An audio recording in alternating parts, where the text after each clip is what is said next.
Welcome back to Small Soldier. Today I'll show you how to use washes and filters on your models. Let's go!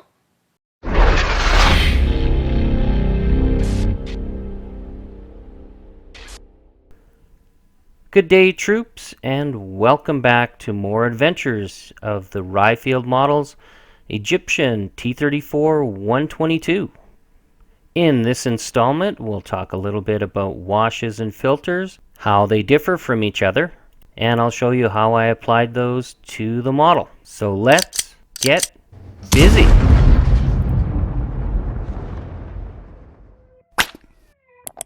Hello everybody, hope you're all doing well. Today I'd like to go over filters and washes and show you guys exactly how I apply it to this model.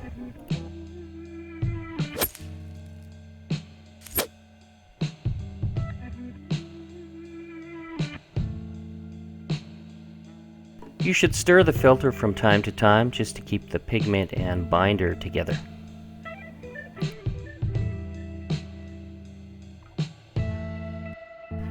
So I'm guessing by this point most of you know what a filter and a wash is and the difference between the two, but for those who don't, allow me to elaborate.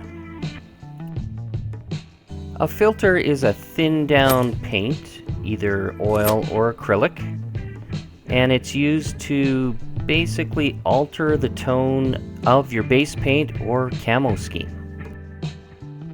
Essentially, you're just tinting your water or thinner to create a transparent skin that you're just going to layer over top of the base color.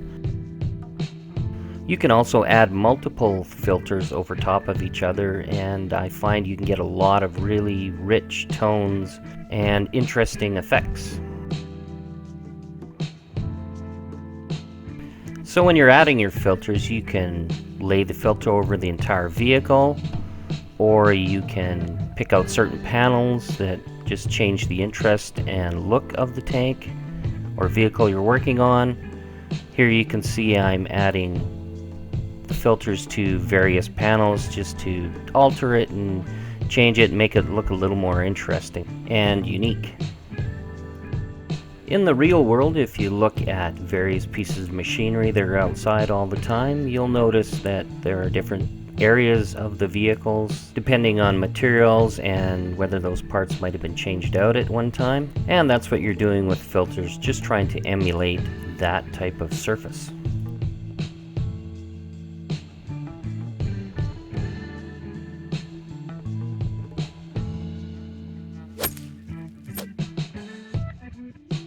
The second filter here I've chosen is a little more on the orange side, a little brighter, and it'll just liven up some of the areas I found to be a little too dead. You can use all sorts of different colors for your filters: blues, reds, greens, grays, whatever you really want. It's up to you. It's your model, so take a little chance and go for it and see what you can come up with.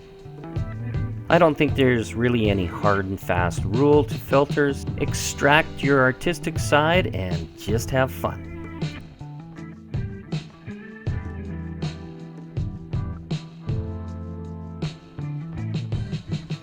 The third filter I'm using here is a grayish tone, and it's actually technically a wash, but I've thinned it down to make it look like a filter. And it's going to actually be the same one I use for the wash when we get to that. So if you have product in your painting arsenal that says wash on the bottle, you can still use that as a filter. It's just a matter of thinning that back a little more and making it a little more transparent. This filter I'm using around engine components and fuel filler caps, around the wheels and those kind of areas, just to emphasize the dirtiness or griminess of those sections. This will help to reinforce the fuel stain products that I'll be using later on around those areas.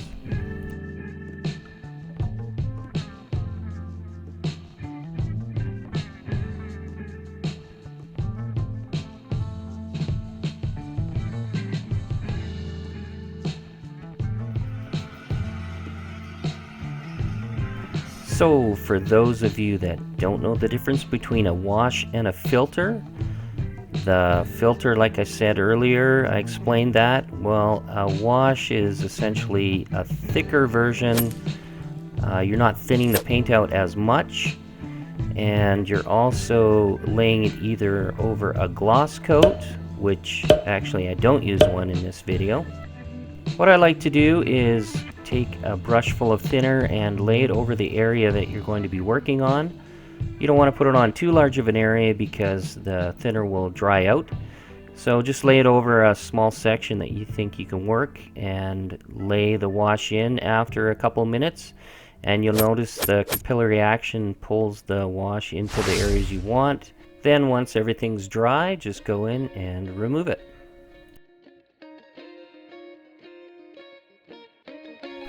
I find a Q-tip very handy for cleaning up areas as well. I just slightly moisten the Q-tip with some thinner, dry it off on a towel, and then go in and just kind of clean up some of the tide marks that may have formed around some of the components. So when I talked about applying the thinner to the area you want to work on, that's exactly what I'm doing right here.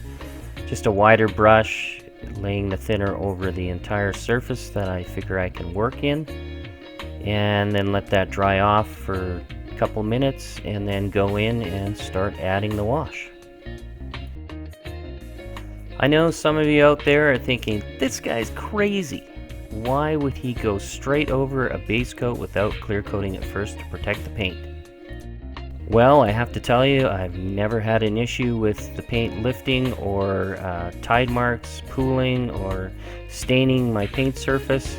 As long as your base layer is prepped properly and you use the right type of paints, you shouldn't have any issues. As you can see from the work I'm doing here, this is straight enamel paints over top of acrylic base layer, and I can assure you, if you follow these steps in this tutorial, you won't have any issues with your paint. Now, as far as the color you choose for your pin wash or your wash, stay away from black. Don't use black. It's way too harsh in my opinion. Go for a dark brown or dark gray. It just looks a little more natural. If you're interested in seeing how I achieved this chipped, worn look on the paint surface, look in the upper right hand corner and you'll see a link to that video. Alright, I hope I managed to explain to those that didn't know what the difference between a wash and a filter is. And for those that already knew, well, I hope you were at least entertained and maybe learned a thing or two. So for those of you who haven't done this already, please consider doing so. It really helps to promote my videos and get them out to more people in this great modeling community.